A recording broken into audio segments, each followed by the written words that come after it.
Awe, com o evento aqui na Rotterdam, nós seguimos arriba e pensamento aqui de busca envolvimento de estudantes na Holanda, ou no caso aqui, arriba tudo o qual nós estamos fazendo na ruba de inovação, de sustentabilidade, de ciência. E eu não invitar estudantes não para vir aqui, mas vir com uma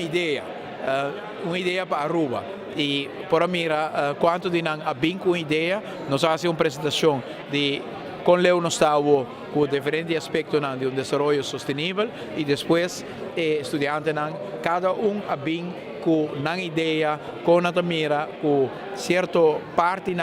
de ensinança, ou de ciência técnica, ou de ciência de manejo social e econômico, nós podemos avançar e cada com ideia hope bom. A tarefa que agora demonstrar que cerca dos estudantes também vai necessidade de ter contato intensivo com a Casa Aruba e contato intensivo com a Aruba mesmo. E em uma nossa acta que existe o rol de parte de Casa Aruba como ser hunga, para ao tanto de informação que não tem mestre de Aruba, mas também informação que nós na Aruba necessitamos de nós estudantes que tem na Holanda, para que nós podemos percorrer, que nós trata cultura, assunto que também de lá para que nós estudantes aqui na Aruba. Tanto que o que trata durante o estudo, tem assunto que nós se trata com mas também para o que é prospecto de futuro, uma vez que nós acaba com o estudo, também tem assunto que nós necessitamos, não necessitamos de nós e o que está passando na Aruba, para que nós possa bom sincronizar, como poder depois que nós terminar o estudo, melhor benefício de conhecimento que o estudante na Holanda. Contento também com a plataforma que está crescendo fora aqui de arubiano profissional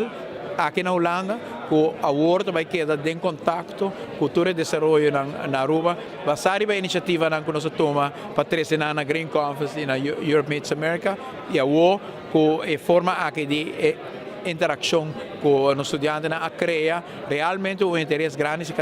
para quedar conectado com o desenvolvimento na Aruba e quedar dando um aporte, se ora quando acaba no estudo, quando vem back, mas a acaba nel periodo di studio donano apporte con Aruba da seguir desenvolver. Cerca mais que estudante nós atende a que não tem necessidade de pensar que sucede ainda mais. Que me quer que nós tomamos aqui como sinal que é necessidade para interação aqui. E não somente como uma atividade social, mas é como momento que por intercambiar de pensamento, ideia, visão, informação de lo que nós temos na Aruba, de lo que não temos de nós de Aruba aqui na Holanda, é algo que nós vai fazer mais frequente de lo que a está sucedendo acaba.